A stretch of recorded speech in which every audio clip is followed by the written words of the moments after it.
Welcome. In this video, I'll show you how to customize opportunity fields by pipeline in Copper CRM. So first up, go ahead and log into your Copper account. Now, once you're in here, just go to the top left and click on your profile. Now, what we'll do is just click on our workspace settings. Okay, so click on it, wait for it to load. Now go ahead and find in this panel, customize. Okay, there you go. Just click on it. Now go ahead and find manage fields on records. Okay, click on it. Now under field settings, just scroll down. So as you can see here, we don't have the opportunity section because I'm just using the trial plan. Okay, so what you'll do is just go ahead and find opportunity in here right in the center. Okay, it will look like this. There you go. It will look like this. It's just basically click on it. But just for this example, I'm just going to be using pipeline records. Okay. Click on the drop down for pipelines and select the specific pipeline that you wanted to customize the opportunity fields. There you go. We have for YouTube. I only have one right here, so I don't have many selections. What we'll do here is that in here at the top right, you can edit custom fields. Okay. Or you can go ahead and add in a section right here. Like you can group it.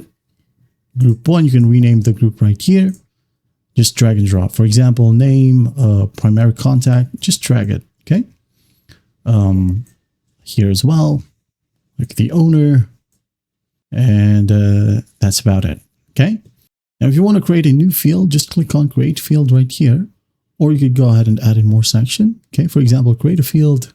There you go. It could be a form of a checkbox, currency, connect field, drop down, and some other options. It could be a percentage or URL. Okay, let's say I'm just going to go ahead and add in a checkbox. Add this one a label, maybe just a sample checkbox. You can include filters, companies, and task people in this field. If not, move into workflow automation. If you have a formula key, add that in here. And also go ahead and select the specific pipeline. Or if you want to, you can go ahead and add this one to all of your pipelines. Okay, just hit on save, wait for it. Now let's just go ahead and scroll down. And we should be able to find a sample checkbox, okay? There you have it. If you want to move fields, you can go ahead and use this function, okay? You can just drag and drop, like so. And once done, you're good to go. That is how you customize opportunity fields by pipeline here in Copper CRM. Well, I hope this video helps, and I'll see you in the next one.